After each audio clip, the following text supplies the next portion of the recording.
Abida Hormuz हमारा इलाका है, किसी ने यहाँ आने की कोशिश की तो उसकी टांगें काट देंगे। ईरानी आर्मी चीफ की जानिब से बड़ा सख्त बयान सामने आया है। इसके साथ साथ उन्होंने अपने शहरियों को ये भी कहा है कि किसी भी अमरीकी फ़ौजी को ज़िंदा या मुर्दा पकड़ने पर $30,000 का इनाम भी दिया जाएगा। इस सारी सूरत-ए-हाल के बारे में अज़हर अली ख़ान से बात करते हैं। अज़हर भाई, बड़ा सख्त बयान ईरानी आर्मी चीफ का सामने आया है, क्या कहते हैं इस बयान के हवाले से? अदिल भाई, हमें सबसे पहले ये समझना होगा कि ईरानी कोई आम लोग नहीं हैं, ये कौम है। और कौम का मतलब ये है कि जब उन पे 5 माह पहले एक बुरा वक्त आया था, उन पे हमला किया था अमेरिका ने, तो एक कॉल दी गई थी कि कौन कौन लोग ऐसे हैं जो अपने आप को रज़ाकाराना तौर पर पेश करेंगे कि अगर कोई मुश्किल वक्त ज़रूरत पड़ी तो आप आकर हमारी मदद के लिए खड़े होंगे, अपनी जान दे सकते हैं। तो 1 आध लाख 2 लाख लोगों ने नहीं, 3 करोड़ लोगों ने अपने नाम लिखवाए और ये बात कही कि हम अपने वतन पर कट मरने के लिए बिल्कुल तैयार हैं, हम नहीं छोड़ेंगे किसी को, आप बताएं हमारे लिए खिदमत क्या है। तो इसीलिए अब ईरान के लोगों को जब ये आर्मी चीफ कह रहे हैं तो उस तनाजुर में इस बात को अगर हम देखेंगे ना तो हमें ज़्यादा समझ में आएगी। वो अपने 9 करोड़ आबादी के मुल्क को ये कह रहे हैं कि अगर तुम किसी तरह की ग्राउंड इन्वेजन में किसी अमरीकी फ़ौजी को देखो तो या तो उसको मार दो या फिर उसको गिरफ़्तार कर लो, पकड़ कर बांध दो और बांध कर हमें फ़ोन कर दो। ईरानी पासदारान इंक़िलाब तुम्हारे पास पहुँचेंगे, उसको तुम्हारी तहवील से ले लेंगे और उसके बाद तुम्हें एक इनाम दिया जाएगा $30,000। और $30,000 भी उन्होंने शायद दुनिया को समझाने के लिए कह दिए। मैं इस बात पर बिल्कुल कन्विंस्ड हूँ कि अगर ईरानियों को आप ये भी कहेंगे ना कि तुम मुफ्त में पकड़ के दे दो तो वो दे देंगे। वो अपने मुल्क के लिए जान भी देने को तैयार हर वक्त रहते हैं। तो ये एक सिंबॉलिक बयान भी हो गया, एक पैगाम भी पहुंच गया, $30,000 की एक बाउंटी भी पहुंच गई पूरी दुनिया तक कि इस तरह की बात है। और ईरान के तमाम लोगों तक स्टेट टेलीविज़न के ज़रिए, दीगर चैनल्स के ज़रिए, दीगर ज़राए से ये बात पहुंच गई कि हमें करना क्या है। बिल्कुल, ईरानियों के लिए भी एक पैगाम, लेकिन उसके साथ साथ अमरीकी फ़ौजियों के लिए भी एक पैगाम कि भाई वहाँ पर तुम्हारी लाशें बिछा दी जाएंगी। बिल्कुल, और तुम्हें पकड़ लिया जाएगा। और अगर हम इसको दूसरी तरफ लेके जाएँ ना तो हमें अंदाज़ा होगा कि अगर अमेरिका में कोई ग्राउंड इन्वेजन करने की कोशिश करता है तो वहाँ के शहरी किस तरह रिएक्ट करेंगे। वो किसी नंबर पर कॉल करेंगे, किसी स्टेट पुलिस को कॉल करेंगे, किसी को बुलाने की कोशिश करेंगे और ख़ुद अपने आप को महफूज रखने की कोशिश करेंगे। लेकिन ईरान के मनाजिर हम कुछ अलग देख रहे हैं। कुछ साहिली इलाके ऐसे हैं जहाँ पर ईरानी जो हैं वो असला लेकर पहुँच गए, डंडे लेकर पहुँच गए और उन्होंने जाकर इस बात को कहना शुरू कर दिया कि अगर समंदर में इस तरफ से अमरीकी फ़ौज आई तो हम उन्हें बहुत मारेंगे। इसका मतलब ये है कि वो जो कुछ उनके पास है, चाकू, छुरी, कैंची, डंडा, वो लेकर तैयार खड़े हुए हैं कि अमरीकी फ़ौज आएगी तो हम उससे निपटेंगे। इतने बड़े पैमाने पर अगर पूरी कौम तैयार मिल रही है किसी जगह पर तो आप कैसे ग्राउंड इन्वेजन करेंगे। अब मसला ये है कि डोनाल्ड ट्रंप को पेंटागन, CIA और सेंटकॉम ये सब मिलकर एक जॉइंट ब्रीफिंग भी दे चुके हैं, अलग अलग भी दे चुके हैं। और बार बार डोनाल्ड ट्रंप ये पूछते हैं, ये बताओ अगर हमारे फ़ौजी ज़मीन पर कदम रखें तो कैसा होगा। तो उन्हें कहते थे नहीं ऐसा नहीं होगा, बहुत पेचीदा ऑपरेशन होगा, मुश्किल होगा, हमारे लोग मारे जाएंगे। डोनाल्ड ट्रंप ने कहा नहीं, दोबारा करके लाओ, कुछ नई चीज़ बताओ। तो उन्हें बताया गया कि अगर आपने कम से कम आपको 10,000 फ़ौजी उतारने पड़ेंगे ज़मीन पर ईरान में। और ईरान में 10,000 फ़ौजी किस तरह से आप उतारेंगे? तैयारों से उतारेंगे? आप उसकी लॉजिस्टिक का सपोर्ट कैसे देंगे? वो तैयारे कैसे ईरानी फ़िज़ाओं में पहुँचेंगे, कैसे परवाज़ कर सकेंगे, क्योंकि वैसे ही ईरान की फ़िज़ाओं में आने वाले बहुत से अमरीकी तैयारे तबाह हो चुके हैं। बिल्कुल तबाह हो चुके हैं। और एक नया इंटीग्रेट कर दिया गया है एयर डिफेंस सिस्टम, जदीद तरीन भी है और वो अब ऐसे शिकार कर रहा है कि अब कहीं से भी किसी जगह पे भी अपनी पसंद के वक्त पे, अपनी पसंद के मकाम पे वो MQ-9 रीपर ड्रोन गिरा देता है, कभी किसी और तैयारे को जैम कर लेता है। तो जिसको वो अज़हर भाई, 45 MQ-9 रीपर ड्रोन्स अब तक गिराए जा चुके हैं, $1 अरब 30 करोड़ मालियत के, और वो 25% उनका ज़ख़ीरा ख़त्म हो गया अमेरिका के पास। तो अमेरिका को अब समझ आ गया है कि तैयारे जितने बड़े ड्रोन बनाकर हम ये समझ रहे थे कि हम यहाँ के चौधरी बन जाएंगे, हम नहीं बन सकते थे, ये बहुत बुरी तरह पिटे हैं। और उसके बाद अब इस बात पे गौर कर रहे हैं, वही शायद 136 ड्रोन पे गए हैं और कह रहे हैं कि एक स्वाम अटैक करें, हम छोटे ड्रोन बना लें, इतने पैसों में भाई हमें ज़्यादा ड्रोन बना के दे दो। तो जिस तरह एक आम कस्टमर दुकान वाले से बार्गेनिंग करता है ना,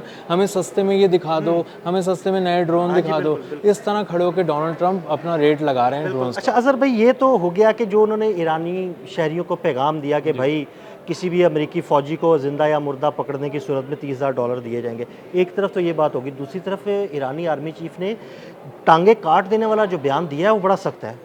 उन्होंने पहले भी इस तरह का बयान दिया था और अभी दोबारा दिया है। असल में वो याद कराना चाह रहे हैं, वो ये याद कराना चाह रहे हैं, टांगे काट देने का जो पहला बयान था ना वो इससे जुड़ा हुआ था कि हम यहाँ पर नहीं आने देंगे, और जो भी ये समझ रहा है कि हमारे साहिली इलाके ज़रा कमज़ोर हो गए हैं, आपने बड़ी बमबारी की है वहाँ पे और आपके एयरक्राफ्ट कैरियर्स वहाँ पे घूम रहे हैं, तो आप समझ रहे हैं कि आप ना हुर्मुज़ की तरफ से, खलीज ओमान की तरफ से अंदर आ जाएंगे आप, तो ये आपकी भूल है। अगर आप किसी भी किस्म का आप कोई भी मिस एडवेंचर करेंगे आपको, आप कशम पे करते हैं, खार्क पे करते हैं, सिर्क पे करते हैं, जास्क पे करते हैं और किसी जगह पे करते हैं, बंदर अब्बास पे कहीं से आने की कोशिश करते हैं, तो आप बहुत बुरी तरह पिटेंगे, आपको कबायली भी मारेंगे। वहाँ पे जो लोग रहते हैं, मकामी लोग, कबाइल रहते हैं, ईरानी पासदारान इनकलाब वहाँ पे खड़े हैं, शॉर्ट रेंज बैलिस्टिक मिसाइल तक वहाँ पर लगाए गए हैं, ड्रोन्स का एक स्वाम अटैक आप पे हो सकता है, स्नाइपर्स बैठे हुए हैं, मैन पैड्स लेके 400-500 लोग बैठे हुए हैं मुख्तलिफ जगहों। यानी ईरान ने अपनी आंखें बंद नहीं की हुई, वहाँ पर बिल्कुल तैयार बैठे हैं। ईरान ने बहुत तैयारी की हुई है, और अगर हम 3-4 माह पहले वाला बयान अगर एक लें तो उसमें उन्होंने कहा था आना आपकी जिम्मेदारी है,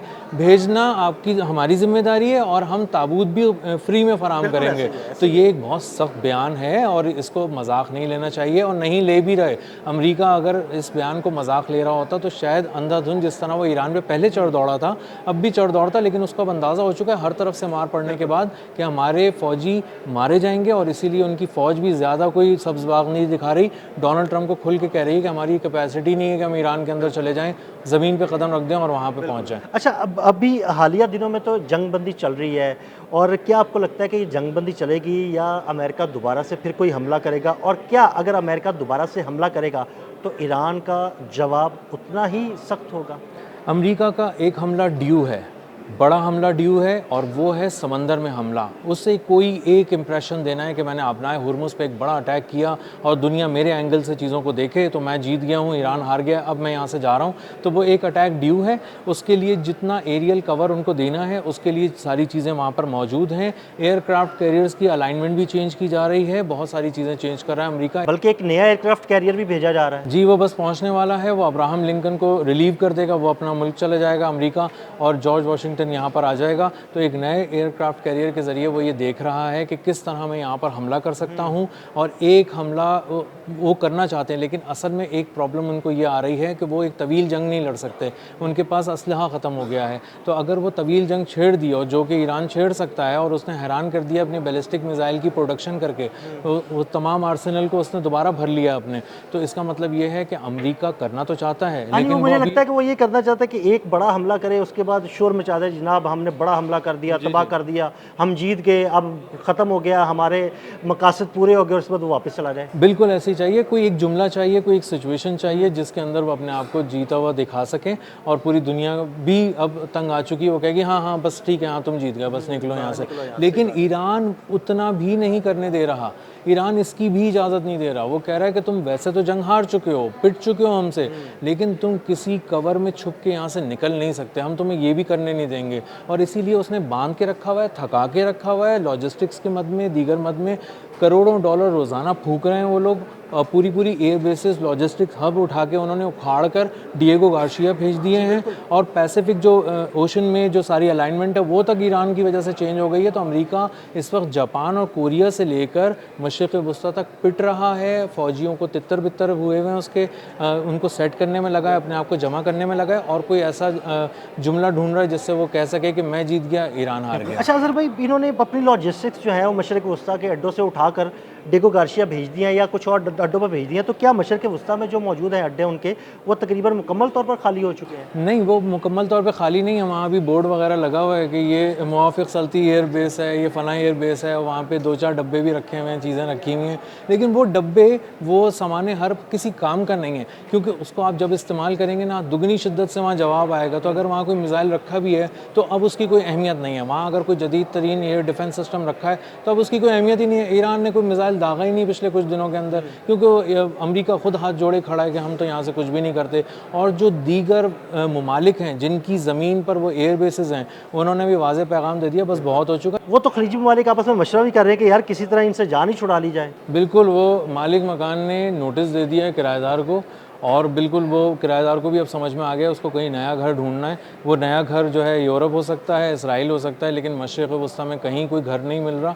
घरों के किराए बहुत बढ़ गए हैं और मालिक मकान ने घर देने से इनकार लेकिन इसराइल में तो काफ़ी इन्होंने अपने तैयारे और लॉजिस्टिक्स मूव की हैं। हाँ, लेकिन इसराइल तो बहुत समझदार है। उस नेतन्याहू को समझ में आ गया कि अगर उसकी ज़मीन से हमला हुआ तो फिर उसके ऊपर हमला होगा और फिर डोनाल्ड ट्रंप तो साइड में खड़े हो जाएंगे। तो वो जो एक रिपोर्ट सामने आई कि इसराइल 12 दिन तक जंग नहीं लड़ सकता ईरान के साथ, इतना कम उसके पास ताकत है।